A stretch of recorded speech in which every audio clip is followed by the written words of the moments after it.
Hopefully everybody's doing well. Hopefully you had a good week. We're going to talk a couple little logistical things, a couple reminders about what's going on. And we will, of course, jump right into talking about Security Council. There's a lot we can talk about. I'm only going to really scratch the surface, to be very honest with you, and I'll be posting a couple that I'm just finishing right now, mini lectures specifically on some of the things that we may only touch on a little bit tonight because we only have a limited amount of time to talk with each other. Please make sure that any of those micro lectures or videos that I post for you for each module, please review those before the midterm, before the final, because everything that I give you is a possible question, right, that I would ask you. Obviously, I'll talk a little bit about the midterm at the end of class, but it's coming up. We're already going to be going into week 5 or week 6. I can't remember anymore. Week 6, thank you. But remember, we still have 10 to go. So for those of you that are used to quarters, we're not even halfway through the semester at this point. So we still have a lot to cover. But I do want to talk about very briefly here in a minute, a little bit about that and kind of how to start preparing for that. And then if you have questions, we can talk about that as well. So let me go ahead and share my screen with you. Let me first make my slides actually big so you can see them. There we go. Okay, and everybody can see my slides. Let me move you guys over to my second screen, not my third screen. Otherwise, I keep twisting this way. Okay. So like I said, tonight what we're going to be talking about, of course, is UN peacekeeping. And of course, its connection with UN Security Council. Your readings for this week are really kind of more detailed. You know, Security Council is a structure of processes, which we're going to finish up some of that because I didn't get to it all last week. So we're going to finish that up at the beginning tonight. But also the other part of it is how does that play out? Now, we talked about UN sanctions already. Let me turn up my volume. I just realized that my volume's kind of down. Won't make that mistake twice. But I think it's vitally important to talk about UN peacekeeping because some of you have asked questions since the very first day of class about like how certain things fit in there. When I don't get to an issue, I try to come back and bring it in, as I've told you, like later. It's not that I'm dismissing you. It's just we have a limited amount of time, and so I do try to bring some of those pieces in. But if there's things that come to your mind during the week, and a couple of you have emailed me before about this, and you want to talk about them as related to substance we're covering in the class, feel free to email me. And if I think they're appropriate and we have time, we'll definitely cover it. And sometimes those can actually develop into sort of micro lectures. So for example, one of the ones that I have not had a chance to post, but I will be posting is on the difference between collective defense and collective security. And you'll see why part of that plays out tonight in our conversation about peacekeeping. So we'll talk about the UN Security Council and peacekeeping operations by the United Nations and how does global governance sort of impact global conflict and regional conflict. And then, of course, end with a few things to remember as we move into the weekend. Okay.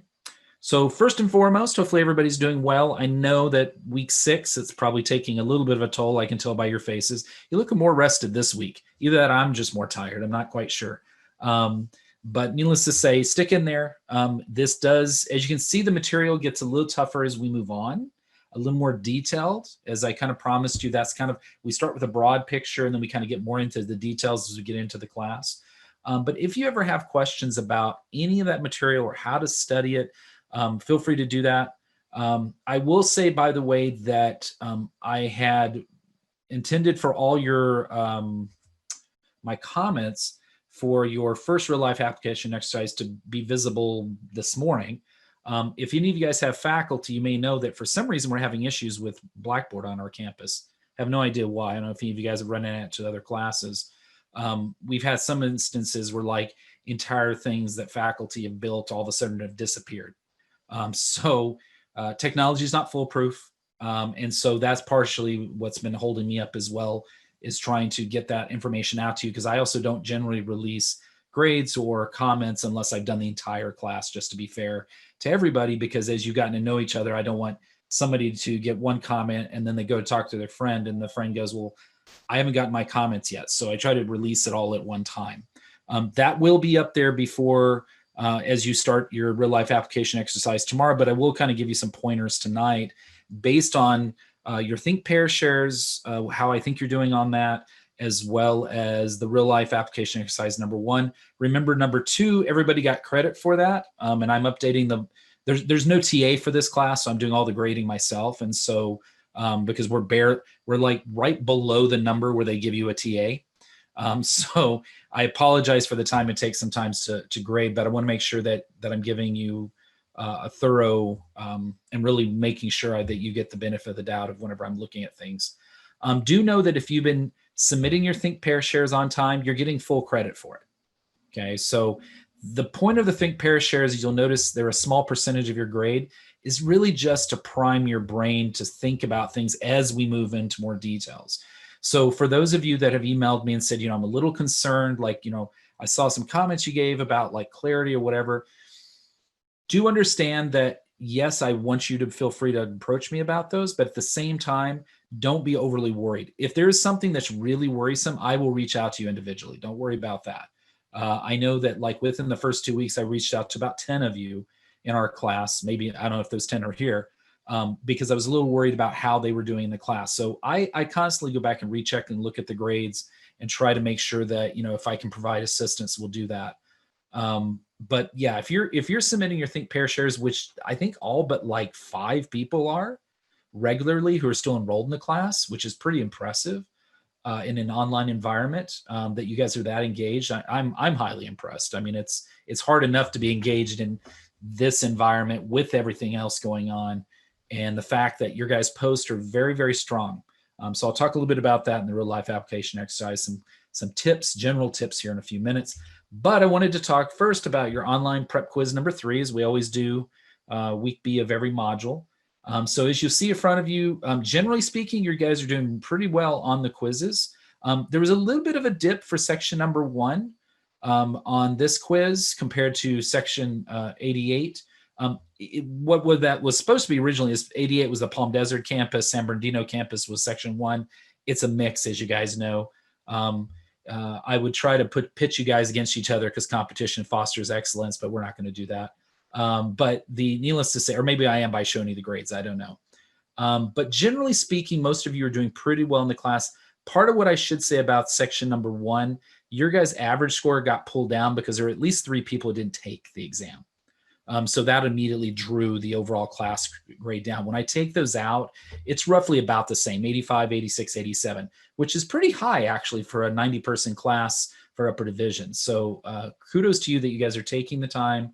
I've went through, by the way, when you guys take the quiz, it actually records down to the second how much time you spend on nowadays, everything's data, right? So, and I'm not Big Brother, but I do go back and check occasionally just to make sure that people are spending what I think is a reasonable amount of time on the quiz. And all of you guys are. I mean, you guys are not rushing through it, generally speaking. You're taking the time. You can tell when you guys have changed your answers from wrong answers because maybe you went back and you looked at the material and figured it out. And remember, the whole point of the quizzes, that's why they're open book for the quizzes, is to sort of help you explore the material more in depth and really kind of focus on what I think are the most important things from the readings and from lecture.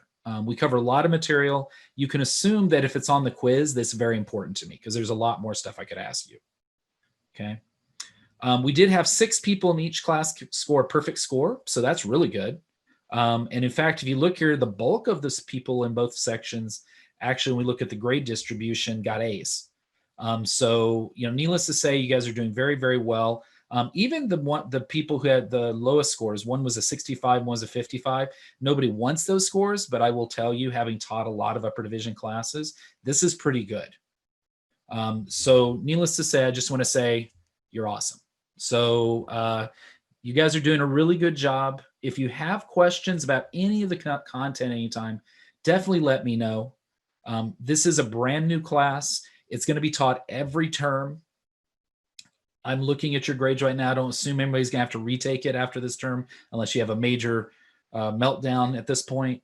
But the reality is we're going to learn from this experience of how to better teach it. So as we go along, if you have questions or comments, don't ever hesitate to contact me. I'm never going to be insulted by you saying, well, I wish we'd have done this differently. I actually appreciate those kind of comments. You have to remember, I've been teaching for 21 years, so I'm kind of used to the criticisms. Okay. So most commonly missed questions, remember, these are always ones that I say will most likely, like 99% will always show up on the midterm or final.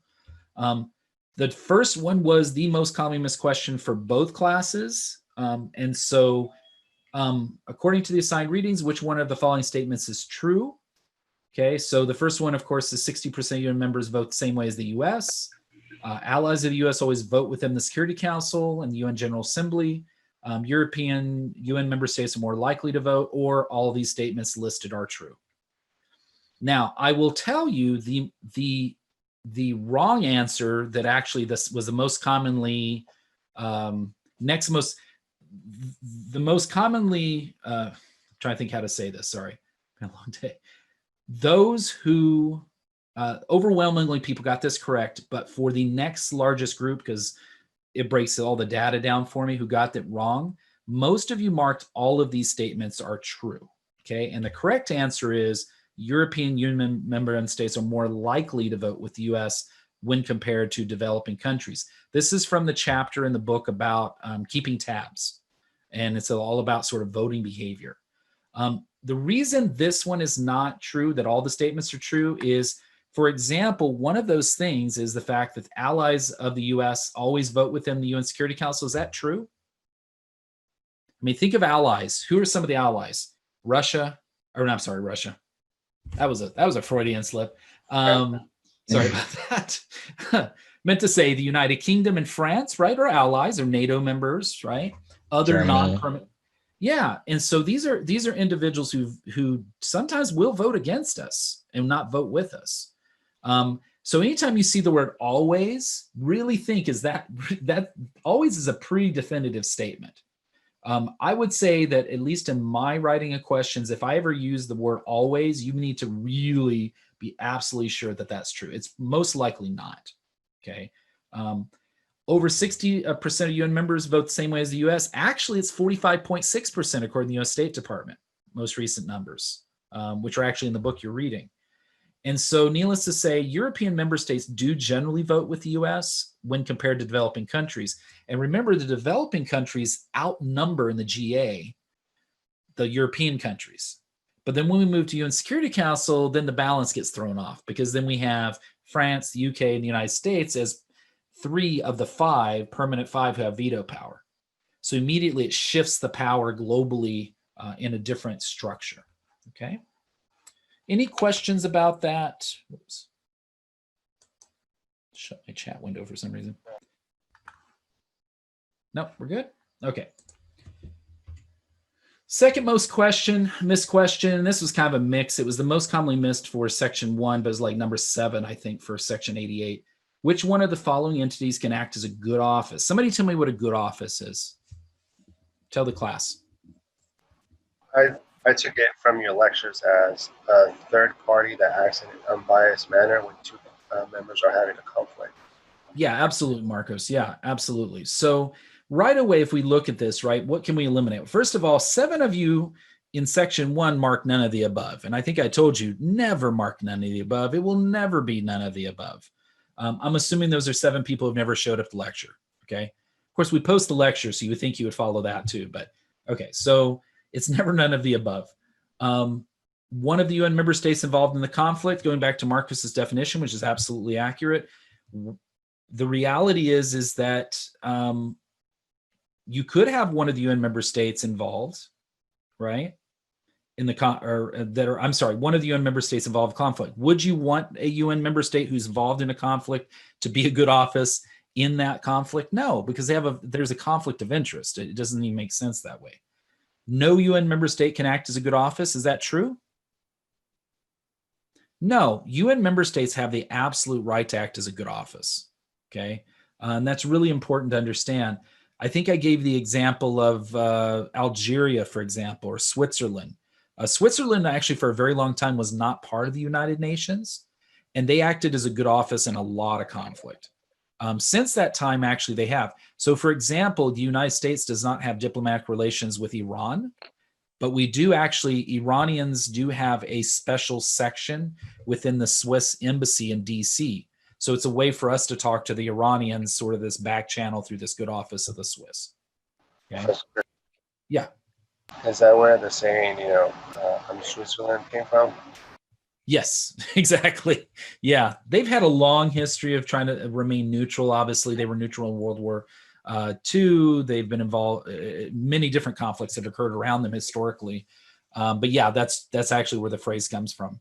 It was how they joined the United Nations, by the way, is there was a referendum by the people of the country. They all voted to join. Because Switzerland is a very unique state. I'm not going to go into Swiss politics, but basically Switzerland, what they'll do is on major decisions is by referendum. Think propositions in our state, kind of the same process, sort of, except you're making almost all your decisions that way, like major decisions. Like you don't leave it up to elected legislators. You generally, big decisions are being made by the people. Yeah. So the most correct answer, of course, for this question then was the United Nations Security Council. Of course, that should have been a hint as well, because that's what we were talking about this module. Remember, the UN Security Council can act in the term we used last week was Pacific settlement from the charter, right? They can act as a good office in really negotiating. And in fact, that's actually part of the main job.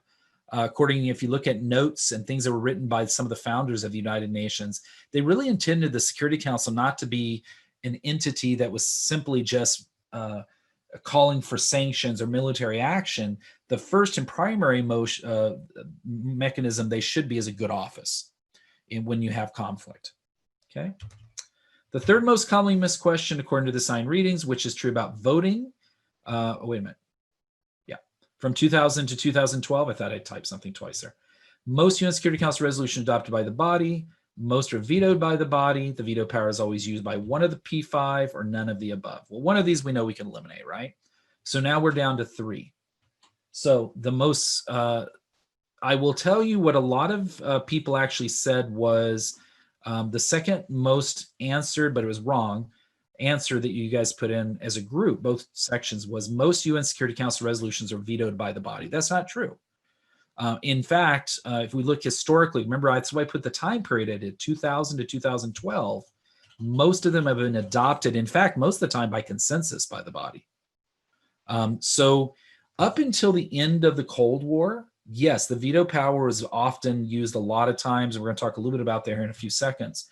But after the end of the Cold War, and particularly once we get into the 2000s, what we actually found, the Security Council have tried to work more collaboratively and in consensus. So if you kind of look at 2 periods of Security Council's voting behavior, you have sort of 1945 to about 1990, 91, where you have a lot of deadlock on most issues. And then you have really since 1991, and particularly starting in 2000, more consensus. And that's kind of the way to think about how the voting has occurred. Okay. Any questions? I do. Yeah. Go ahead. Earlier, because last session you talked about how, NATO can go to the United Nations if they want to provide support for an issue, but couldn't NATO just act outside the UN anyways under the principle of collective defense as laid out by Article 5 of NATO's treaty? Yeah, they could. And in fact, because you asked about it, one of the examples we're going to talk about tonight is ISAF in Afghanistan, and talk a little bit about NATO there. So remind me in a few minutes, but yes, your short answer is yes, they could. Remember, intergovernmental organizations can operate however they want to, whatever their charter says, whatever their UN, the member states. But because there's sort of these overlapping memberships in intergovernmental organizations, you have different requirements as a member to be involved in that. We'll talk a little bit about that in just a few minutes. Okay, thank you. You're welcome. Okay, doesn't look like anybody has any more pressing issues. I don't see anything in the chat. So let's finish up. I want to talk real briefly a couple of things about voting and just give you kind of the numbers. We already talked a little bit about it with the question, and of course it was in the book as well, but I want to show you a little bit of visuals of this as well.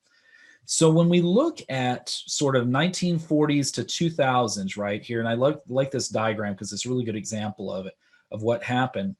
is in fact, we know overwhelmingly when we look at statistics of the United Nations, and even though this says up to 2017, it is still true today.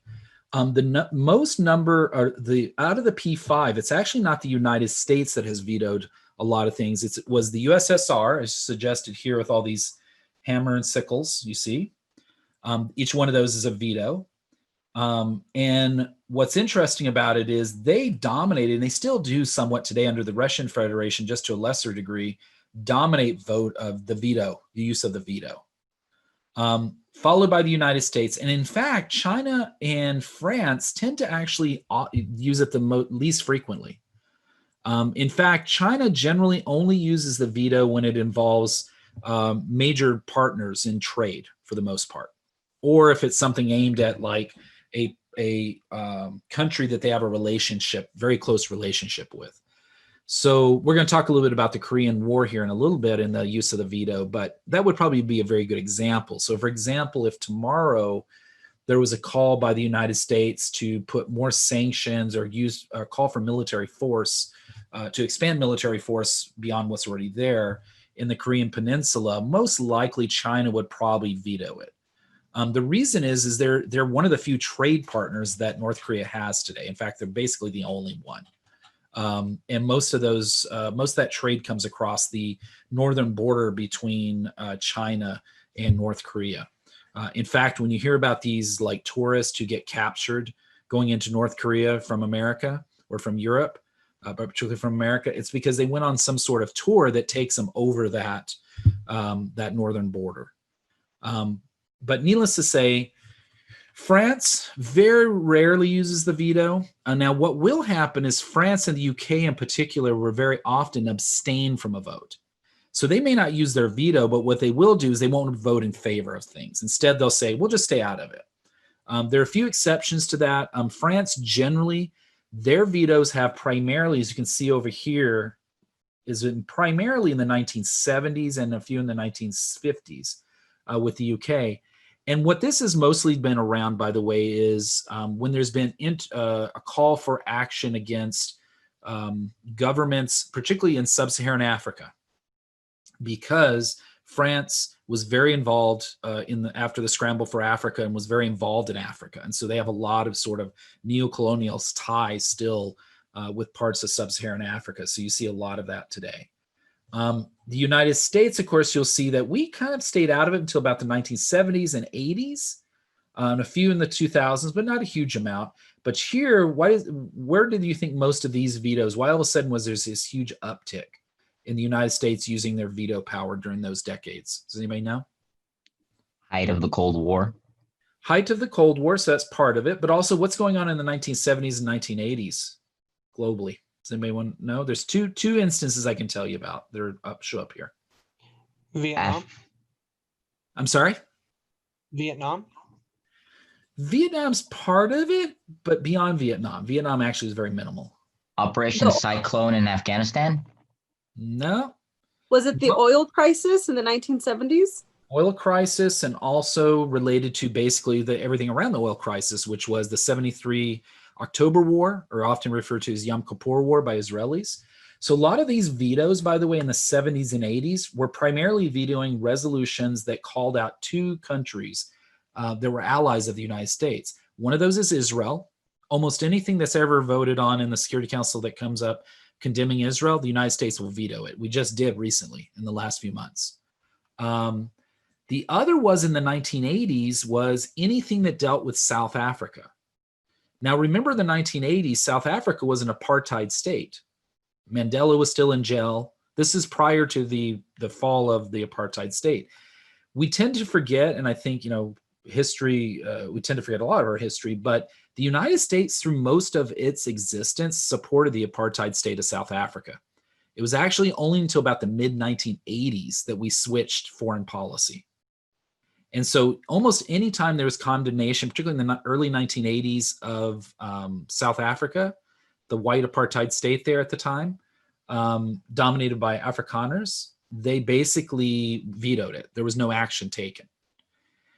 Now, of course, that will switch in the mid-1980s. And then South Africa, a lot of people actually argue that's part of why maybe the government of South Africa in part decided to start kind of making deals with the African National Congress and others, is possibly they were getting pressure like, hey, we don't have all these allies anymore. They're kind of dropping by the wayside.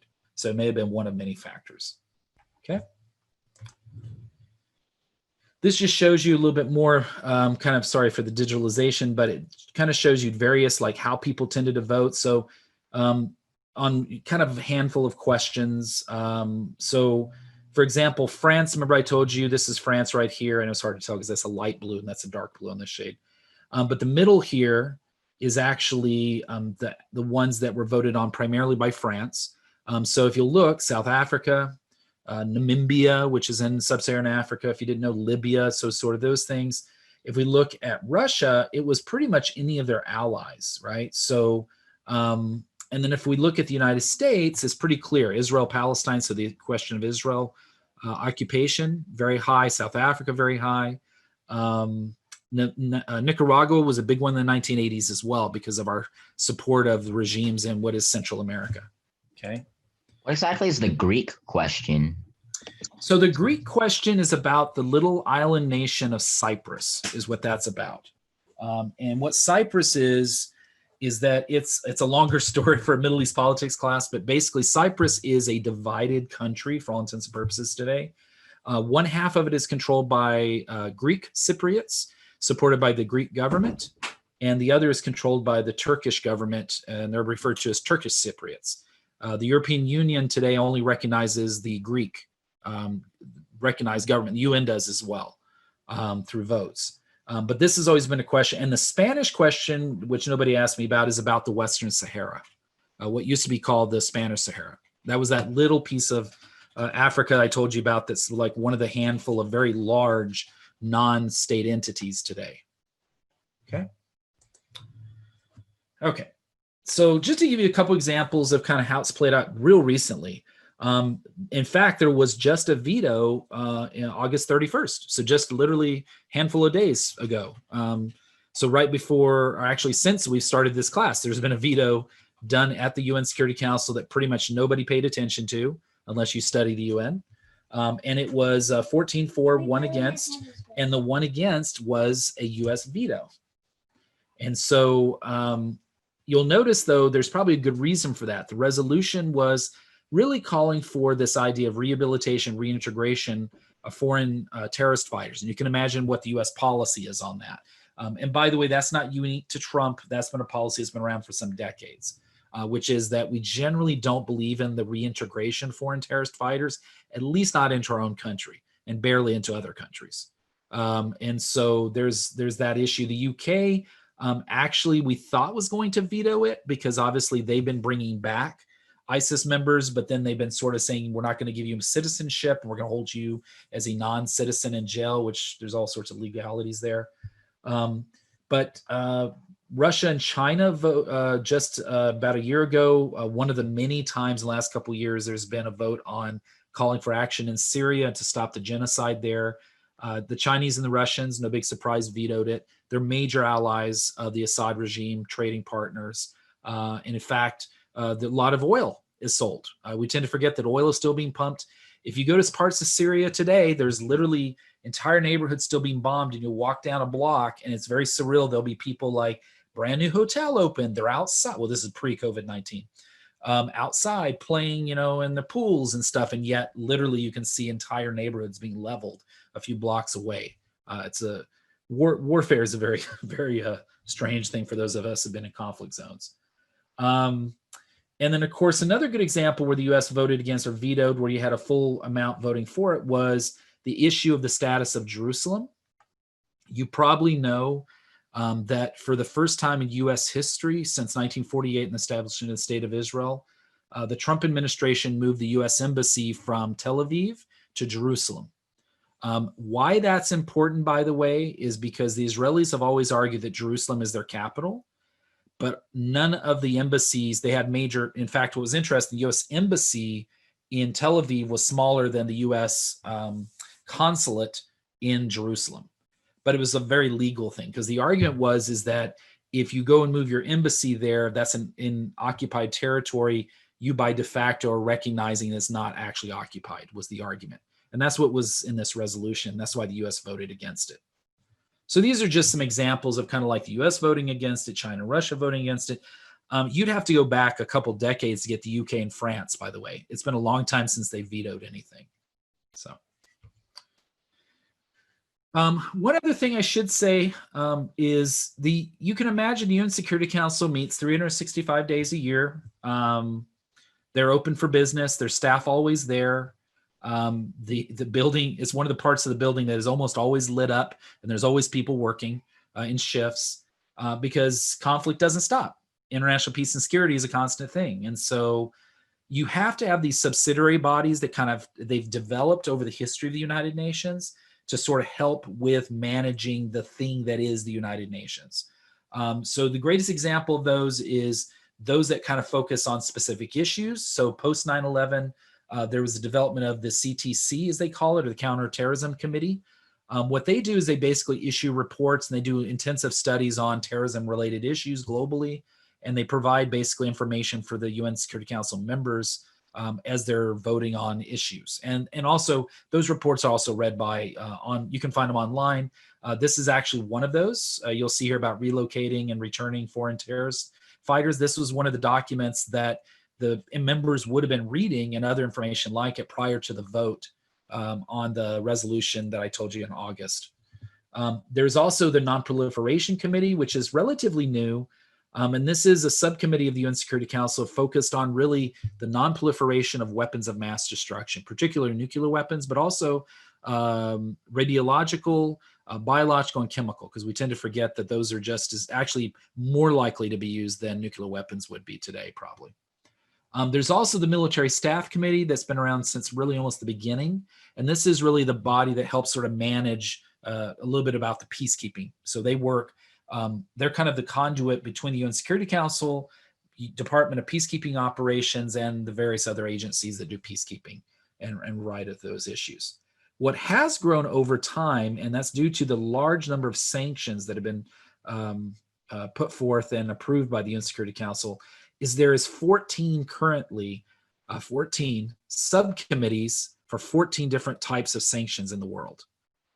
Some of those, and all of them were established by UN Security Council resolution. A good example of that, anytime you see a resolution that says S in front of it, by the way, that's a Security Council resolution. That's what the S means. So in this resolution and these series of resolutions, this was actually the creation of basically a committee that deals with sanctions against Daesh, as we call it in Arabic, which is just Islamic State. It's actually used derogatorily, by the way.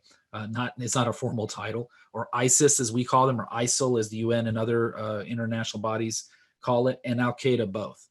And you can imagine that the UN was built around the idea of UN member states, but today they have to deal with a lot of non-state actors. We're going to talk about non-state actors in the next section, particularly with nonprofits and non-government organizations.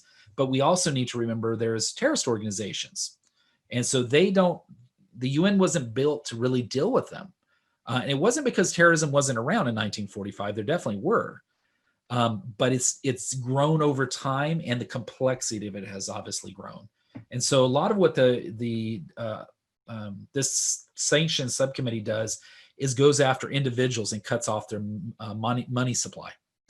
So for all my business majors and stuff, there's jobs for you in that committee, by the way, tracking down stuff, accounting majors. Yeah. I have a good friend actually who works for CTC, and he literally has a MBA with a concentration accounting. And that's what he does. He tracks terrorist funding. So it's an interesting job, I guess, if you like that stuff. Not for me, but it's interesting. So there's also a variety of standing committees, ad hoc committees. Basically, UN Security Council can call for the creation of whatever they need at any time. There's also, of course, we're going to talk about PKOs here in a few minutes, but they also can create political missions. So, for example, if the UN says, okay, the conflict's over, we need to help them rebuild their political structures because this country is decimated, the UN Security Council can call for that, and they can call for peaceful political missions to go. So that's actually a growing job within the United Nations, and we're going to talk about jobs in a few weeks from now. But I can tell you that just yesterday I was looking on the UN database for jobs, and there's something like 35 of these jobs open right now that pay very well and have pretty good benefits. So And they take people from across different disciplines and different backgrounds as well. The other kind of couple of things I want to draw. Yeah, I'm sorry. Sorry, so which type were those? I'm sorry. Say that again. The jobs, what type were they? The jobs with political missions. Yeah. Yeah. So, so for example, for those of you who have military experience, the Department of Peacekeeping Operation, all of them do hire people that are not peacekeepers. Basically, they're observers. So they go out because they have military training. They're more equipped to actually be in the field with that experience and actually be able to observe things. So we're going to talk more about that in a few weeks when we get back talking about human rights. But it's a very important mission, actually. The international courts and tribunals are a relatively new formation. And we're going to talk about the International Criminal Court, ICC, which is not the same as the International Court of Justice. Those are two separate things. We're going to talk about the ICC in a few weeks when we talk about human rights in the UN and global governance. But what I want to talk about just briefly is the UN Security Council can say, you know what, there's been this mass atrocity. We don't have structures in place to actually deal with it. We and the governments are, just rebuilding after these genocides. And so we are going to help them by creating courts and tribunals. And probably the most two famous are the ICTY, which stands for the International Criminal Tribunal for former Yugoslavia. This is all in your book, by the way. And ICTR, which is the International Criminal Tribunal for Rwanda. So this one, that ICTY, deals with pretty much anything, any genocide, any crimes against humanity that occurred as a result of the wars in what was the former Yugoslavia. So this would be Bosnia and Herzegovina, this would be Croatia, this would be Kosovo, this would be modern day Serbia, right? It's all that region, basically. If you look up former Yugoslavia, you'll see maps, you can see where this is located. And there are mass atrocities after the fall of the Soviet Union in this area because they were a major ally of the Soviet Union. Probably the most notable of those is there were massive killings of people based along ethnic lines in places like Bosnia and Herzegovina. There was daily people being assassinated by snipers in Sarajevo in the early 1990s. And to go back to Simi's question about sort of NATO, the UN was involved, of course, in sending their own forces in to try to stop the conflict, not very successfully, in the Balkans. But also NATO got involved as well. And so that's where if either yourself or maybe people who've served in the U.S. military in the Balkans, this was because they were part of this joint task force, and often they were working side by side by UN peacekeepers.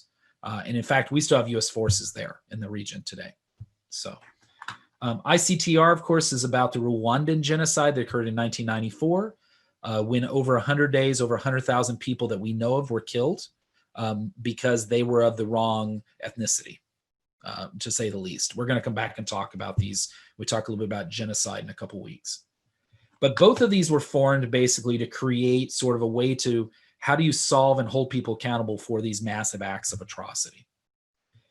Now, in recent years, the UN Security Council created what's called the Peacebuilding Commission. And the thought process there very simply was this. The UN Security Council has always been involved in sanctions, always been involved in stopping conflict. What they've not generally been involved in historically is, what do you do when the conflict's over? Because what they were finding is that when a conflict was done and the peacekeepers went home or the multinational forces went home, that doesn't solve the problems that created the conflict, particularly in internal conflicts in the first place. So the UN Security Council created what they call the PBC, Peacebuilding Commission. And the idea was this was an entity that could provide information and recommendations to the UN Security Council in post-conflict environments to help better create stability long-term. Now, the irony of this, by the way, is the UN was created to not have wars again. So you always kind of wonder why the PBC wasn't created in some form or fashion from the beginning. Probably part of that is that was probably what the founders thought the Security Council as a whole would be doing. And obviously, also because peace building gets kind of in that gray area about sovereignty, how much are you going to be involved in a UN member state's internal activities before you violate their sovereignty? So it's a little bit of this struggle that's occurred. But they've been doing pretty good work the last few years and have rebuilt help rebuild voting systems, and a variety of other things. I'm a little confused on that. I'm sorry, say that again. I'm a little confused on it. So the PVC was created as like basically a smaller UN to go to each specific nation and build that specific nation. So yeah, so the PBC is really more forced warfare or issues.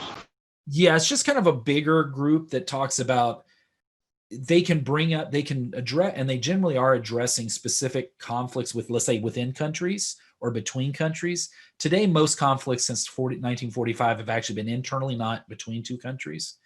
And so that's generally what they do, is they try to find solutions to, and also provide recommendations to the UN Security Council of like, okay, now that the conflict's over, what can you mandate those two former warring parties, even if it's a country and some of its people within its country, what can we do to help rebuild that? And they often, by the way, will make recommendations of like, bring in the World Bank for economic development, bring in the IMF. So this shows you sort of this this network, so to speak, right, of the system of the UN itself. Does that kind of answer your question, Marcos? Yeah, it does. Okay, so I just realized the chat window's over here. So, okay. So one of the things I want to just real briefly, and I'm going to do it really fast, so I apologize, but I think it's important to say the following, and that is, not being in the room can have international historical consequences. So very often you'll turn on the news and you'll see, oh, today you'll see this, like, such and such was speaking before the United Nations and this group walked out of the room in protest. First of all, that's all for political theater for back home. It's not actual real diplomacy. It's completely useless, to be very honest with you, because people are going to vote regardless. It very rarely happens at the UN Security Council. It happens more often in the UN General Assembly, especially if they know they're walking out and not voting isn't going to matter, right? It's all political theater for back home, basically. But if you're not in the room in the UN Security Council in particular, it can have long-term consequences. So in the late 40s, and of course, 1950, there had been ongoing strife within the Korean Peninsula, which at that point was a unified peninsula. And basically what happened was in 1950, you had the invasion of South Korea, okay, after it had been split. And so it was invaded, of course, by he would now be the grandson, I'm sorry, the grandfather of the current leader of North Korea. I have to remember, like, family-wise, how long it's been. And so what happened is when that invasion occurred, the UN Security Council came up with two resolutions, UN Resolution 82 and 83, and basically demanded North Korea end its invasion of South Korea. Now, here's the interesting part. The Soviet Union was a major ally of the North Koreans at that point. And the South Koreans were an ally of the United States, not as much as they are today, but definitely had already become, an ally, so to speak, or a partner of the United States. The problem is that you would think, given what we've talked about, that if there's a vote taken, that the USSR would use their veto power to stop any Security Council resolution calling for peacekeepers or anything else, any action to be taken against North Korea. And in fact, the vote occurred 9 in favor, none opposed, and 1 abstention. The abstention doesn't matter. The 9 is interesting because basically you had this 9 in favor. And what's interesting about it, by the way, is you'll notice that big thing, none opposed. So the question is, where was the USSR? Like, why weren't they there to oppose it? So the short version of this is basically when you had the revolution occur in China that created what is called the People's Republic of China today, modern day China, Chiang Kai-shek, who had been with Mao Zedong originally and then split during their revolution, Chiang Kai-shek and his leaders end up going to what is modern day Taiwan, or as the Chinese refer to as Chinese Taipei. After the revolution, the UN Credential Committee, which we've talked a little bit about, would only recognize the Taiwanese government as the official Chinese representative. So in those early years, what we know of China today was not actually a member of the United Nations. It was actually the government that was in basically holed up in the little island of Taiwan. Because of that, the USSR ambassador was told, do not show up to the meetings of the UN Security Council. June 25th, 1950 comes along. USSR ambassador could have actually cast a veto and stopped this, but had been told actually by the premier not to show up to the meetings in protest. He wasn't in the room. What happens? They pass the resolutions, and the rest is history. UN peacekeepers are sent in, the United States and other allies go in as well as part of that. And by the way, the Korean War is not over. A lot of people have this misperception that it's over.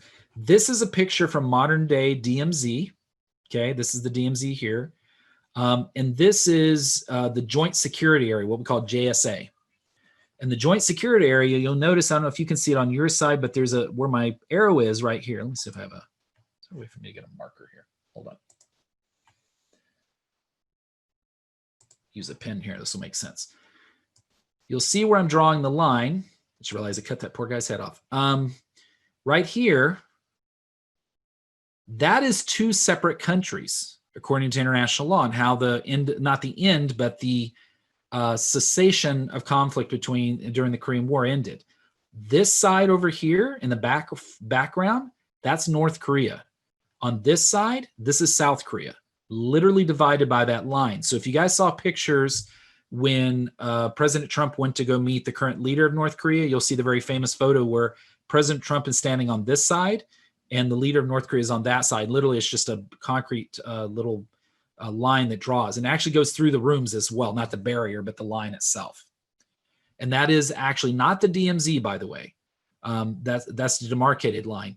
The DMZ is actually a wider zone that actually surrounds that area. So in fact, if you go there today, you'll see these soldiers here. These are North Korean soldiers as well as US soldiers actually at the post that is jointly run by the United States military as well as UN peacekeepers and the South Koreans looking into North Korea. It is still an active war zone. Like, people occasionally get killed there. It very rarely happens in recent years, but there is an occasional incident. And I can tell you in 2013, I took a group of our students, your fellow students in those years, to the DMZ. We actually stood where they're at here. We didn't go to the JSA that year because there were some issues where we couldn't go in. But needless to say, we went to the DMZ and you could actually look across the river, what they call the Bridge of No Return, into North Korea from where we were standing. Okay. That all was developed because of somebody not being in the room. Now, who knows what it would have been like otherwise? We don't know that to this day, right? Counterfactuals, we don't know. But ever since that vote, the rest of the Cold War, by the way, remember we talked about deadlock, and they were very deadlocked on their votes.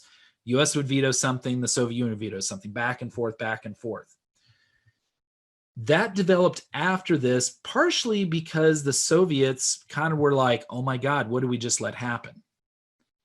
That became such a problem that a lot of actual conflict in the world was not being dealt with. And so what ended up happening is they actually went back to, they were actually going back trying to figure out how to solve this deadlock. And so the UN General Assembly Resolution 377, please put this a big star in your notes here. This is called the Uniting for Peace Resolution. Basically what the Uniting for Peace Resolution, this resolution was, the rest of the UN member states were just like, the UN Security Council is not doing what they're supposed to do. They're letting the Cold War dictate and not allowing us to solve the conflicts of what was going on. And remember, during the Cold War, there was a lot of conflict beyond just the Korean War. And most of it was in the developing world because of ties they had with US or the Soviet Union. And so often when I talk about I used to teach US foreign policy at UCR, I talk about how basically the Cold War was played out on the chessboard of the developing world, is the way to think about it. So the UN was upset about it. So the General Assembly got together and they voted overwhelmingly to adopt this resolution. Basically what the resolution says in a nutshell is two primary things. Number one is that the GA can consider when the UN Security Council is not acting. So if there's a conflict and the Security Council is deadlocked because they're just like, no, we're not going to deal with it because of the Cold War invested interests by the P5, the GA should be able to bring up that resolution and be able to talk about that issue. How they do it is number two, they do it through the creation of, with this resolution, what we call ESS, or Emergency Special Sessions. So an emergency special session can be called either by the Security Council or by the GA through this resolution. And basically the idea was the Security Council is not doing anything about it. We will make recommendations. Now the key here is recommendations. Remember, the GA can only make recommendations, but because everybody belongs to the GA, what their argument in this resolution is, we will speak to the member states themselves. Forget about the P5. We'll get every other member state to actually take some sort of action together collectively. So was this like a run around the UN Charter? Yeah, it was in a lot of ways. Generally speaking, it's been ineffective, to be very honest with you. There have been 10, as of this year, 10 emergency special sessions ever called. There's been sort of mini sessions within those sessions, but 10 overall emergency special sessions. The most notable was in 1990, or the most recent was in 1997. There was one called that's still going on today on the issue of Israel and Palestine. And in fact, it's out of this that the UN General Assembly called for the International Court of Justice to issue what they call a consultative recommendation, basically. In other words, they can't make a decision because Israel's doesn't say they're going to belong or not belong to. They don't recognize the ICJ's jurisdiction here. And Palestine's not a state under UN auspices, so to speak. They're an observer state. And so instead, they issued this recommendation, which we'll talk a little bit about. And it was actually about the wall that currently separates Israel and Palestine today. Okay. So the key here is what? If you want to make a decision, be in the room. I say that, and I'll leave that here because, of course, there's a big discussion right now whether there should be more debates given what happened last night. My thought is, if you want to be a part of the conversation, be in the room. Should I point you to the Korean War? Okay. Peacekeepers. So I'm going to give you, we probably won't get through all of what I want to talk about peacekeeping, but I'll hit the high points and I'll post at least one, maybe two, as I said, micro lectures on more details about PKOs, because I know a lot of you guys have an interest in this. So let's talk about just some basics about peacekeeping operations. So today, as of 2019, there's 71 currently peacekeeping operations in the world. By the way, we're going to talk more about what Simi was asking about in a minute, but these are actual peacekeeping, what we call blue helmet operations. Often you hear the term, you won't hear the term PKOs, but what you will hear is blue helmets. And the reason is because often you'll see the UN peacekeepers wear blue on their head, in the case of like a beret or blue helmets. And so we call them the blue helmets very often. Not to be confused with the white helmets in Syria. That's not even UN, that's something separate. There are currently, so from 1948 to 2019, there's been 71, so that's a pretty good amount of PKO operations, but today there's only 13. A lot of those over the years actually were only existed for 1 or 2 years. The longest, though, one we have started really from almost the beginning of the UN. So with the war of 1948 in the Middle East between the Arab states and the Israelis, the UN got involved very early, and they created the UN Truce Supervision Organization, UTSO, which basically is the oldest PKO operation in the world history, at least in the UN history.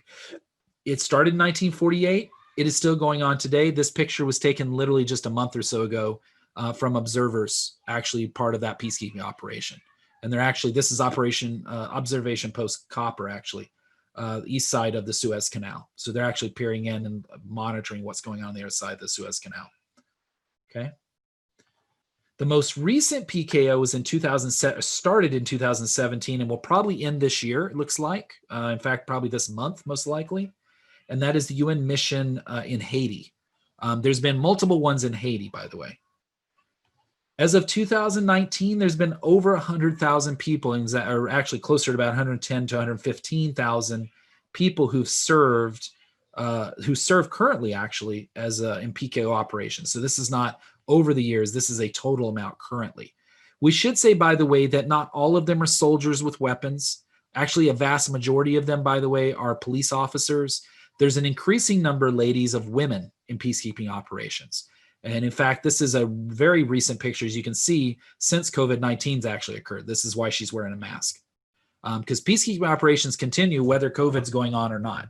And in fact, there's a bigger concern in the pandemic that what would happen is if we just sort of go, oh, we're not going to send peacekeepers because they get infected or other issues, that basically conflict will just flare more up.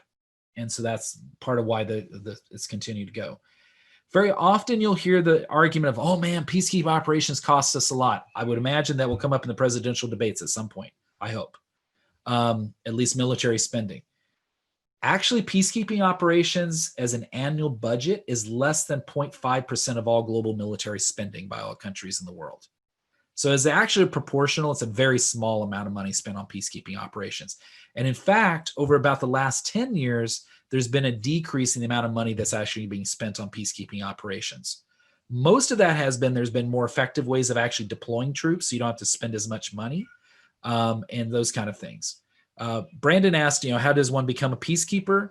It varies by the country, by the way. In the case of most countries, you are basically, in a lot of other countries, particularly in the developing world, you're conscript soldiers. You're not actually like a volunteer force. We're a volunteer force in the United States. We have been historically since our beginning. Even though obviously there's been the draft and stuff. Generally speaking, we've been, since the founding of the United States, an all volunteer force. And so a lot of countries don't have that. So you're in the military, they say your unit's going to work with peacekeepers. I mean, it's that cut and dry. The United States works in a very different way. And there's actually ways you can ask to serve in peacekeeping operations. But as you'll see, the United States, we don't deploy that many people as peacekeepers from the US military. Okay.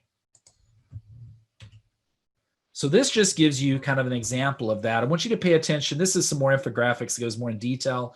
And particularly for those of you interested in the role of women, I think this is really interesting of how it's shifted. Because used to, peacekeeping was almost a dominantly male trade within the United Nations. That has shifted considerably over the last few years. And most of that has been is this realization that the biggest victims of conflict are women and children. And most of them in most countries will only talk to other women and work with other women. So there's been a much more strategic sort of way of going about doing this. So there's a couple things I want to draw your attention to because it's something that actually comes up all the time. First of all, we do not actually contribute the largest amount of peacekeepers. Don't ever let anybody tell you that. We don't. When we look at actual PKOs or peacekeeping operations, the top 5 are all developing countries: Bangladesh, Ethiopia, Rwanda, Nepal, India. By the way, that's as of August. So this is real recent data. You might say, well, then how's that compare? The P5, the United States, this year, we've only contributed 33 individuals to peacekeeping operations globally. Russia, a little bit more, 70. China's actually grown. They used to be, when I taught this class literally 4 years ago, I was looking at some old slides. This was in the hundreds. They're up to over 2,000 now. Part of this is because China has started to try to fill political vacuums that have sort of developed as the U.S. has drawn back in our own foreign policy. And so that's changed sort of some of these things that are going on. Now, you may say, well, wait a minute, but even though we don't contribute a lot of the actual people, we do, and that is true, the United States contributes the most amount of money of any country to peacekeeping operations. So there is a difference between those contributing actual bodies, people, armed soldiers, versus those that are paying the bill. And actually the P5, generally speaking, pay a bigger chunk, as you saw in the book, of the actual money paying for peacekeeping operations. They don't actually field as much soldiers. Does anybody know why the United States or China or any of these are not up here with like Bangladesh, Ethiopia, Rwanda, Nepal, or India? Does anybody want to guess? Is it because we use our actual military force for it and we have a large force to begin with? Part of it's that. It's kind of related to that. But yeah, that's at least one little part of it. There's a bigger part though too. I'm thinking that it's related to not having like a say in the fight. The UN, with us being quoted like the world police or whatever, our hands in the pot and a lot of things going on globally. So you sometimes have kind of a bystander who might not be part of the conflict or anything? Because it's hard to keep peace if you're involved, maybe? I don't know. It's in some conflicts that might be true. So you will see there is a principle in peacekeeping operations that very simply says, if you have a vested interest, we're probably not going to send your people from your country to that conflict, most likely. But in a globalized age, that gets really tough, of course, as we all know. The most common one is, how expensive do you think it is to field a soldier from the United States, Russia, France, particularly from the United States? Let's just pick our own country. It is very costly if you factor in training, equipment, pay, right? All this stuff. It costs actually more for the United States to send a U.S. soldier to be a peacekeeper than they actually get back. So we actually run at a deficit if we did that. Guess what, though? Look at the other countries that are the top contributors. Bangladesh, Ethiopia, Rwanda, Nepal, and India. Many of their soldiers are conscripts. They don't pay their soldiers, if anything, very minimally. And so actually, most of these countries, particularly Bangladesh, which is almost number one or number two every time I've taught this class for 20 years, they're almost number one and number two. The reason is because they actually make money off of peacekeeping, because it costs them so little to field their soldiers. The governments can actually make some of that money back. The U.S. can't. It costs us a lot of money to field a soldier, just an individual soldier into the field, just equipment alone. Okay. That's also true with France, lesser in the issue of China, but still somewhat China, and the UK and Russia definitely in the same way. So when you look at actually the comparison, that's really important. The last thing I want to talk real briefly about before we wrap up tonight is, okay, well, that's peacekeeping, but Simeon asked a little bit about what we call multinational forces. Okay. So multinational forces are basically the other thing the UN Security Council can do. So they may say, we're not going to send peacekeepers, but what we will do is we'll authorize the formation of, we call it a PK. So they can authorize a PKO, or they can authorize the use of a coalition. So this is why when we created this class, I call it the UN system. I remember we talked a lot about that the first week, and I said it's really important, because other intergovernmental bodies work with the United Nations, because the UN can't do everything. The ones that most often work with the United Nations in this multinational forces is NATO, but NATO is actually not as common as you would imagine. The most common in recent years has been the African Union. Because of the conflicts in Africa, because of this desire not to have outsiders in large part coming and meddling into the affairs. If you know the history of Africa, it makes complete sense. There's a long history of colonialization there. Basically, what's happened is the African bodies, like let's say in Congo, will go and say, can we have a multinational force made up of African countries that are not peacekeepers? And if the UN signs off on it, it is a multinational force at that point. It is not blue helmets. It is not peacekeepers. Sometimes, by the way, multinational forces and peacekeepers will work side by side. So sometimes it's both. So the greatest example, two examples of this, is in the case of Saddam Hussein. So in 1991, you had the invasion of Kuwait by Saddam Hussein, or 1991, we go to repel him out of there. I've listed some Security Council resolutions here, but basically we said you need to leave. You need to leave Kuwait primarily, but also they had also occupied parts of Saudi Arabia just across the border. And the idea was, hey, you need to get out of it. This is what we call in U.S. military history, Operation Desert Shield, and then eventually Desert Storm. Okay. And so the idea was it was a multinational force made up of all sorts of member states. The core group was mostly NATO, even though NATO wasn't necessarily the reason why it was that. It just happened to be those are the ones that have the strongest military and were able to get in there. And of course, they did that. When the war was over, you have a very important resolution, 687, that calls for the elimination of WMDs. In 2003, when Colin Powell spoke before post 9/11 and asked and said, we need to get rid of weapons of mass destruction that are being built in Iraq. And as we know now, some of that was problematic information, to say the least. What happened is they went back and said, look, we have the authorization to do that because the Security Council already said we could. Because we're part of the multinational force that already was there in 1991. So that's where you kind of get this authorization. There's been Security Council resolution since then that supported it. Post 9/11 in Afghanistan is kind of the same way with ISF, the International Security Assistance Force. This is where you actually had the example I gave earlier of UN peacekeepers working side by side with NATO troops. And for any of you who've ever served in Afghanistan, I think I've talked to a couple of you about this. There's UN peacekeepers, literally blue helmets, working right beside U.S. Army, U.S. Marines, right? Basically providing a support mission in some ways to what's going on there. And so this was because the UN Security Council said post 9/11, we're going to authorize this international force. We're not going to send peacekeepers. There's a large reason there politically. There's also a lot of reasons just resource-wise.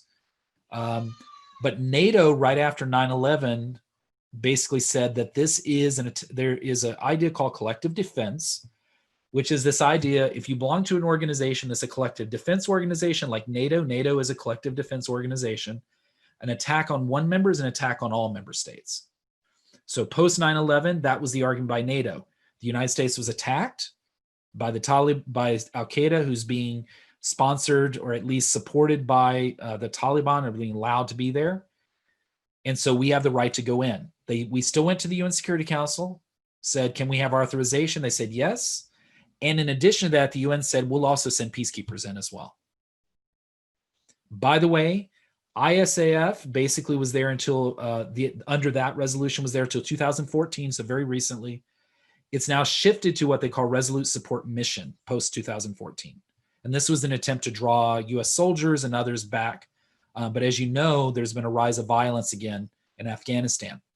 The Taliban is kind of playing this, both sides. They're negotiating, but a segment of them is also fighting. So it's this much more problematic thing. So that just gives you kind of an example where where you can have intergovernmental organizations kind of working together to achieve very similar purposes. Okay. Questions as we wrap up class tonight?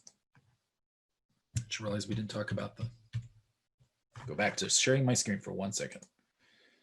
Where am I? Professor, are you going to upload the previous lectures? This one. You mean the videos? Right. Yeah, the lecture from last week is up there. I don't know why it wasn't showing up, so I apologize. I believe I looked yesterday. It is visible. I realized when somebody emailed me, it might have been you or somebody else, that I had not posted the other one for some reason. So I'll post that, and of course this one as well by tomorrow. So it usually takes a couple hours for it to process, and then of course I do it usually the following day. But yes, that'll absolutely. Thank you, Marcos. Real life application exercise, remember, opens tomorrow at 6 a.m. It closes on Saturday at 3. Remember, it's the same thing as we did the first time, which is there'll be 4 different forums. You pick whichever one you want to do. Please, please, please put in your notes, and I'll send an email out to this effect. Only do your reply and post in one forum. When I was going through the grading and stuff, part of what's made it tough, to be honest with you, is the fact that we've had people who posted replies in one forum and a post in another forum. So then I have to hunt down, like, did you do that, whatever. And it's okay. I mean, it was the first time we were doing it. So now I'm just kind of giving more specific instructions so that we all know to do that. So if you're going to post in forum number 1, then just do your reply there as well. It's much easier for me to keep track of. Plus, there's a reason why we're doing it that way. Couple of little things I'll send out, because I didn't get a chance to tonight. So I'll send out the notes for all of you individually, but as a group.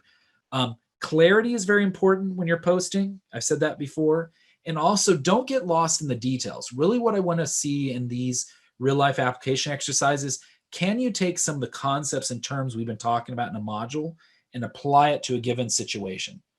Many of you did an amazing job on that, but where I would say those who didn't do as well, even though I did give them full credit for it this first time around, was that you could get lost very easily in what they were trying to state. Short, concise is always good. Okay, at least in my class. I know in other people's classes might be different. So, okay. Make sure you're staying up on the readings. Think, Pair, Share keeps on moving. I said opens Monday. That doesn't make any sense. It does not open on Monday. I think that's a typo and a half. Okay, it opens on Sunday, which is actually the correct date, October 4th. Remember, usually it opens on Monday, but I told you I would open it on Sunday instead and give you guys an extra day to work on it. And then, of course, I will see all of you next week. Next week, we'll talk about the midterm, because obviously that'll be coming up real quick. And we will talk about whatever questions you have about the UN Security Council. And next week, we move on to ECOSOC. So we'll move out of the security realm and start talking about some human development stuff.